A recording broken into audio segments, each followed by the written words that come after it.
Hey, good morning from Future Sales in Wow. Elkhart, Indiana. That's where we are for this solar lithium install. And you know what this really is? What? It's a meeting of the minds. How so? There's some very smart people in there. There are. That are going to help us Yes. do some very beautiful things I know, to this it's crazy. rig. It's I'm very gonna be- excited. It's very cool. So let's give you the complete rundown. Sean at Battleboard Batteries, I was in a conversation with him, and he said, I told him about the new rig, and he says, can we do it right this time? I love Sean, he's so funny. And I said, man, I thought we did it right last time. He says, no, just let me handle it. I said, all right, fine. You do what you want to do, Yeah. and I'll record. So we have a Yes. couple extra things we're putting on this install than we did last time. Some things we're going to share with you. We're at Future Sales, and we're just about to back the rig up into that open bay. I got a GoPro up top to time lapse.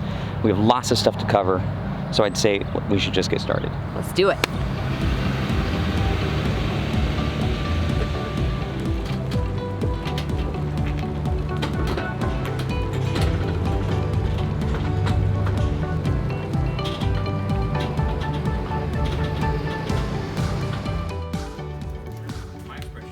And that, you know, it would be handy if all the outlets worked, but in our last rig, I think we picked a couple sections where they worked.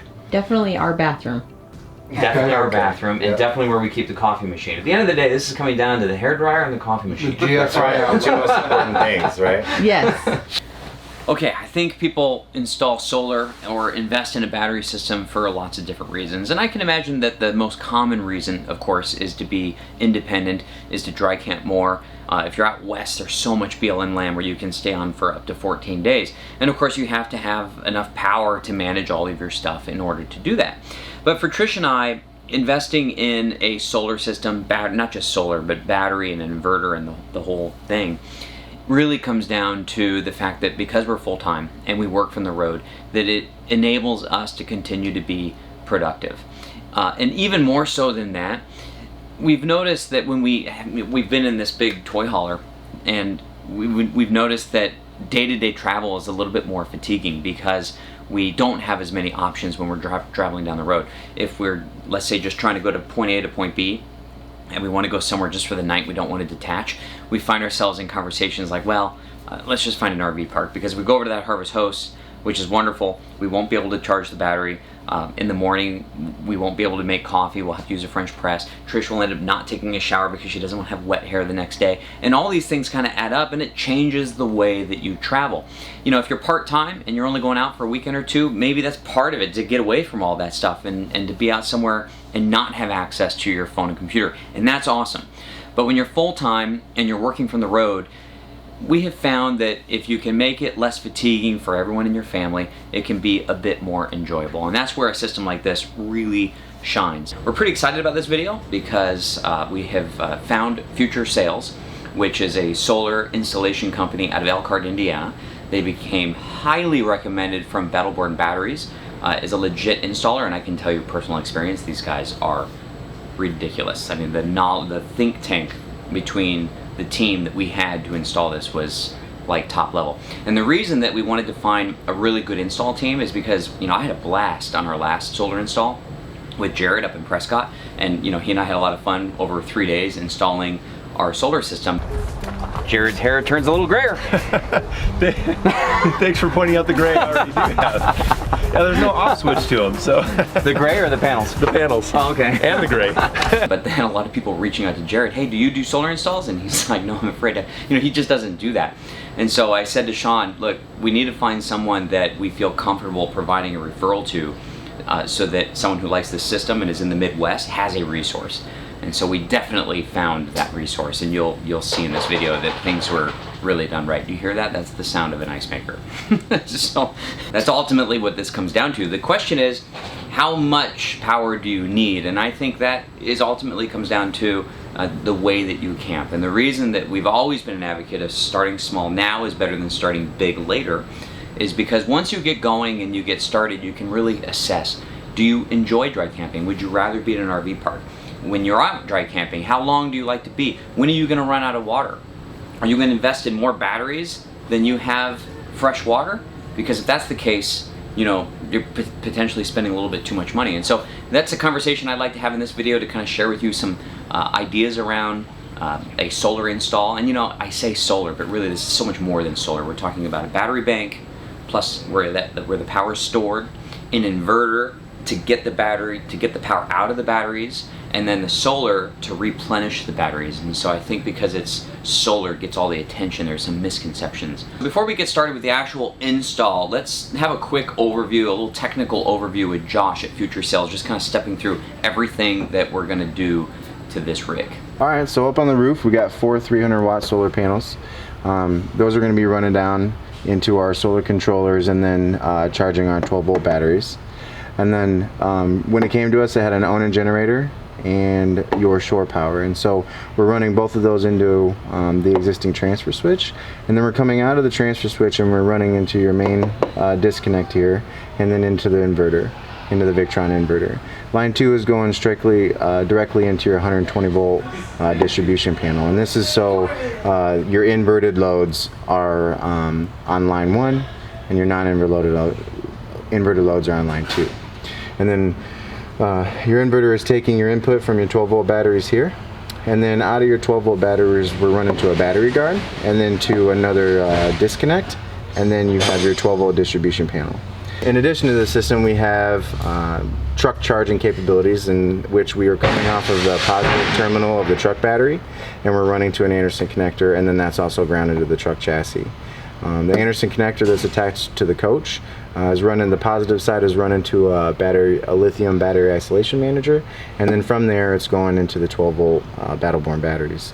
And I kind of put this note in here if anyone was wondering. All of the DC grounds are terminated at the distribution bar that is connected to the battery through the Victron shunt, which you would know as the battery monitor, so that all of that can be monitored accordingly.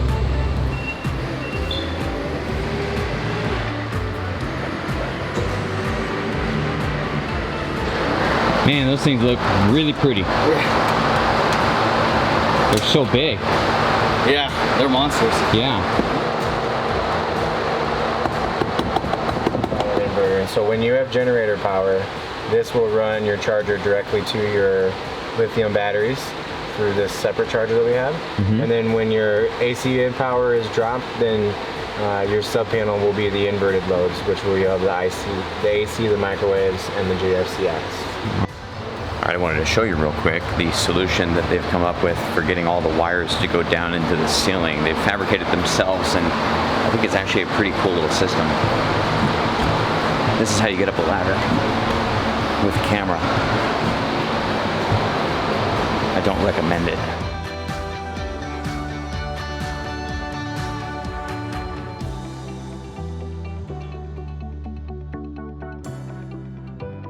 I laid out the schematic for them so that they could follow, and it went pretty well. They made one mistake, and I said, don't worry about it, and I redrew a couple things, and it was fine. Yeah, it's a good thing. Yeah, it's a good thing you were here. Actually, to tell you the truth. What?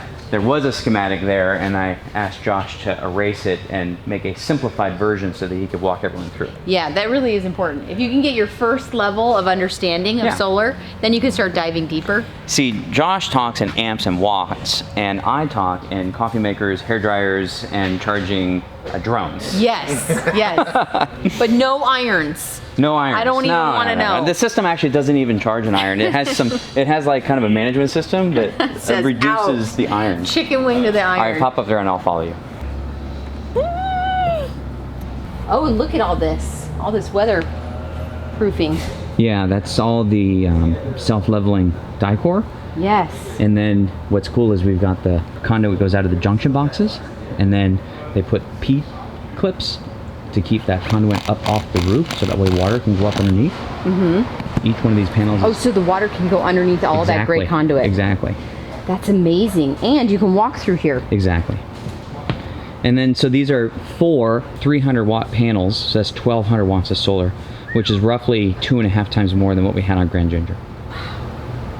Amazing. I can't wait to Go. be out in the middle of nowhere and do everything we want to do. Totally. Trish brings up a good point about getting your first level of solar understanding. Now, if you've been RVing for a long time, you probably already know this, but if you're an RV newbie, like we were when we first started, we just had no idea of how all this amps and watts works, and how come we couldn't plug something into the wall when we were off grid. We just didn't have any concept. So I wanted to provide just a little solar beginner explanation about how this whole thing works. As I said earlier, there are many misconceptions on solar, and I see this because I can see the questions on Facebook, like, can I run my air conditioning unit on solar? Can I run my coffee maker on solar? And etc. And the answer is no. Actually, you can't run anything on solar.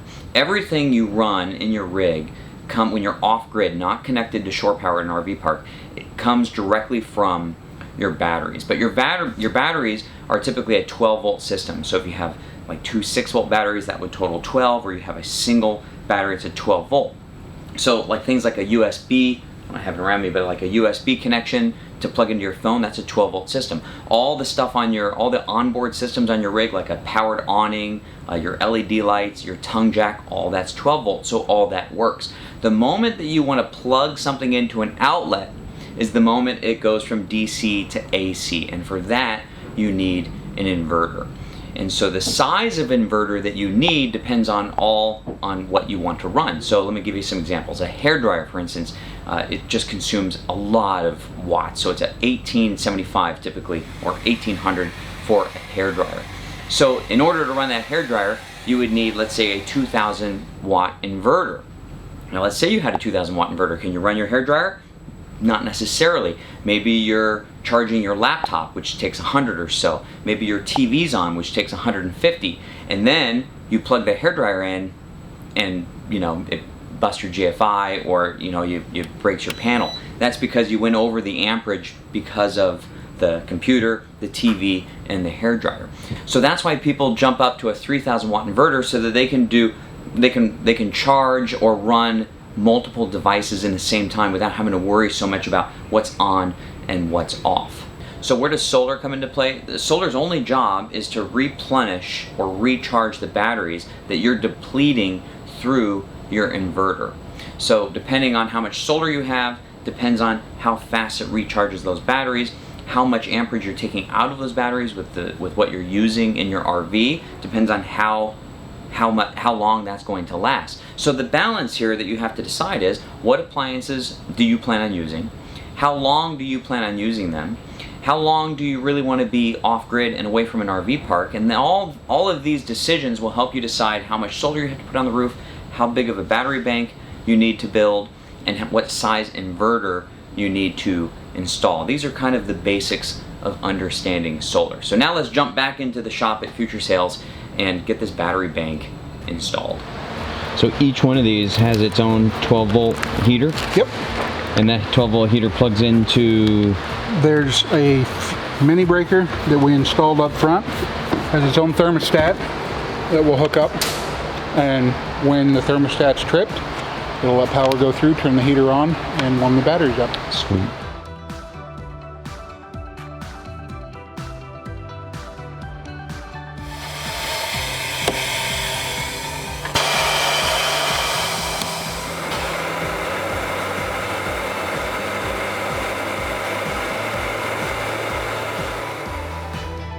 I can't believe that all of these fit under here. Isn't that crazy? Yes. I feel like there's like a NASA situation going on under here. Look at this. This is bananas. Well, look up. The inverter's up. Oh. Wow. That's incredible. All right, let's take a look at this battery bank. I could not be any happier with how everything turned out, where everything was installed, and there's just a few things that I'd like to point out. So first, let's take a look at the batteries. These are Battle-Born batteries, each of them offering 100 amp hours. So I'm looking at a total of 600 amp hours, which is 200 more than we had in our last installation. You notice that they were each wrapped in an electric blanket. So lithium batteries do not like the cold. So there's a built-in thermostat where these batteries will heat up when in the cold weather. But because the 12-volt wires come out the bottom, we needed to raise these up a little bit. And so if you look closely, you'll see that there's some aluminum bars at the bottom. But each of those aluminum bars has like a little bit of a foam glue. And that in turn ended up kind of taking a lot of the vibration out while traveling. So I think the whole thing turned out really well in that regard. Okay, now looking up at the inverter. This is a Victron 3000 watt inverter. It's called the Multi Plus because it's an inverter, a converter, and the switch. It's what we had in our last rig, and I really like it. And the main reason I like the Victron products is because of the battery, the app that they have, where I can pull up the app and I can look exactly at how much amperage I'm bringing in, what's going out. I can adjust the different levels. So if let's say this is 50 amp system and I'm at a 30 amp park, I can lower it to 30 on the app. It offers a lot of convenience. So in terms of how they installed this, they actually took a piece of plywood and then they grabbed sheet metal that matched the rig and they wrapped it around that plywood so that the inverter, which generates heat, is mounted on the metal. Then they took that board and mounted it upside down so that if in the future, if we ever have to work on that inverter, we can simply pull it out and bring it out here where we have a bunch of space. Okay, so that inverter comes down into this panel. And I mean, this looks like something like the flux capacitor should be here, right? So they grabbed some plywood, wrapped it in felt, and you'll notice what's a little bit different about this system is that there are actually 4 MPPT solar charge controllers. So each of the panels on the roof has its own solar controller or charge controller, which is not really normal. Most people would have one charge controller and all the panels would go into that charge controller. But the reason for this is that Chiboni only offered a 30 amp solar charge controller at the time. They now offer a 60, but there is an advantage. It means that each panel can be optimized on its own regardless of what the other panels are doing. So if 3 of the 4 panels was on the shade, I'd still have a fully functioning single panel. By the way, each panel is generating about 24 amps of power. So I'm looking at just under 100 amps of power going into these batteries in perfect conditions. Okay, there's one more thing that we did differently in this system than our last setup, and the reason is for this onboard generator. In that storage bin behind there, we removed the OEM converter that the Grand Design came with, and we installed our own 60 amp converter in line with the generator. So when we're charging these batteries through the generator, we're pumping an additional 60 amps for faster charging. And between the solar on the roof plus this generator, we're recharging these 6 lithium batteries in just a matter of a few hours, which is incredible. So let's talk about the cost of these lithium batteries. There's a lot of advantages to moving to lithium. But they're about $1,000 a piece. Of course, we have a partnership with Battleborn Battery, and they provided these batteries for the install. They have proven to be a huge asset to the KYD community and really do take care of anybody who has reached out to them. So we really appreciate that. Now, when it comes to making the decision of should you invest in lithium batteries, I would say it comes down to this. How long are you going to have the rig? How are you dry camping? And how well do you maintain your lead acid batteries? Trish and I just aren't that good at maintaining our lead acid batteries. The rule is about for every 1 week that you are not connected to shore power, you need to go add distilled water. If you forget to add that distilled water, you're going to be depleting your batteries to the point where they're not going to be taking a charge anymore. You also can't run a lead acid battery below 50% or you start damaging the battery. And if you should ever take it to 0, I look at it as kind of like a heart system. You get 3 or 4 hearts and then that's it. Those batteries don't work. We've been in Sedona before, perfectly sunny conditions. We had our solar panel sitting out and they still weren't accepting a charge. We couldn't bring our power on again. So for us, having the performance of the lithium battery, not having to maintain it, not having to vent it, being able to put it anywhere you want on the coach are just a few of the reasons. Okay, then over here we've got the isolation manager that you heard Josh mention. So this is where the 1-aught cable is coming from the truck to provide charging amperage into these batteries when we're towing, which is something that we didn't have in our last setup. So let's take a look at that install. Is it difficult to find a way for that wire to come back over the axle? Yeah, and like I'm just trying to be very careful in my routing to follow exactly what you already have. Gotcha. So that I can prevent any chafage on the wires. Oh, that makes sense. You know, since you already got a path that's created. Yeah. Yeah, when you sweep that up, make sure you sweep all the mud from getting stuck in Ohio for me. That'd be helpful. Oh, that's right. So right here is going to be your breaker. Mm-hmm. And so if you are tripped, you'll feel the red flag down here press down that way. Yeah.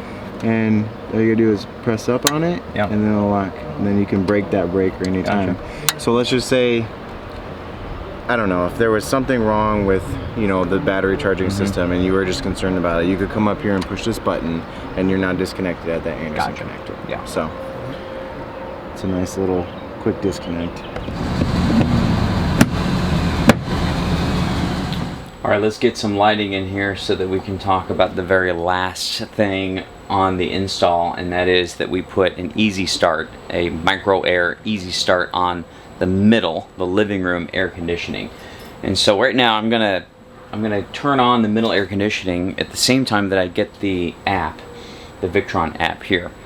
And I'm gonna just do a little screen recording to show you what happens when you turn on the air conditioning. Okay, we'll go ahead and turn on the main air conditioning. We're not connected to shore power.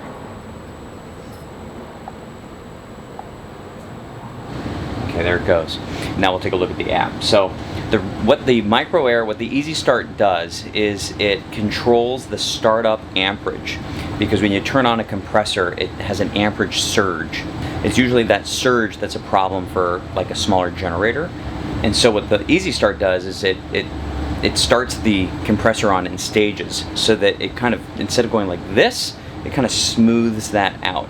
And therefore you can start an air conditioning unit on batteries. Now I used to think, because we had a 3000 watt inverter, that you can technically start your air conditioning unit with a 3000 watt inverter, but it will slowly damage the inverter. So it's better to have the Easy Start to be better. It's better for the air conditioning unit, and it's better for your inverter. I probably should have installed an Easy Start on the master bedroom air conditioning unit, because what we've since learned is that this air conditioning unit is not sufficient for a room this big, and you would need the AC at nighttime, and so when you're sleeping. So one in the bedroom would have been a good idea. We've also learned that on this Grand Design, these are high efficiency air conditioning units, so the draw is a lot less than our previous RV. So with these 600 amp hours plus the high efficiency air conditioning unit, you'd be amazed. We can run air conditioning on battery for 5 to 6 hours, a single air conditioning unit for 5 to 6 hours. Now, on our old rig, we would have never done that, because if it depletes the batteries, we wouldn't have any more power. But with an onboard generator, we're running the air conditioning on battery a lot more, because worst case scenario, if it gets to be the nighttime, we can just turn on the generator and just charge the batteries while running the air conditioning unit. So we are now using the AC on batteries a lot more than we would have, because we kind of have a get out of jail free card with the own-in generator. So I'm gonna just let this run a bit longer, because it's still in the startup mode. That's why it's only drawing negative 43 amps. When the compressor kicks on, you'll see what it'll really draw. Okay, the air conditioning is on, the compressor is on, because I can feel the cold air, and it's still only drawing in the negative 40s, and it just occurred to me that the current on the Victron app is a net number, meaning it's accounting for how much amperage we're taking in through solar and into the battery, and then of course deducting how much amperage we're using. So we've got the middle air conditioning unit on, I've got all the lights on, and because it's a sunny day, I mean, it's toggling between in the high negative 30s to as high as in the low 80s when clouds completely come over the panels. But so our time remaining is anywhere from 5 to 6 hours depending on the sunlight, which is frankly remarkable. So these are high efficiency air conditioning units, and it's hard for me to get an exact number, but it's somewhere I think in the 80 amperage to run a single air conditioning unit, versus our old Grand Design did not have the high efficiency, and I think it was like around 125 amps roughly. Again, these are net numbers, so it's kind of hard to evaluate. Regarding the actual device that you install on the air conditioning unit, that's called a micro air makes the device, and it's called an Easy Start. And they've provided a promo code to the KYD community, KYD1, to get $25 off of that particular part. Now you'll probably notice that there's no additional panel in here. I elected not to put the charge controllers in here, or any other monitors for that matter, because we've been using this Victron app for the past year and a half. I've just realized that this is really my go-to app. This is where I can see my kind of net current, my voltage, and it's like my only interface to the entire system. So I just figure it's a little bit cleaner as if I didn't have to take up a panel and just use the app.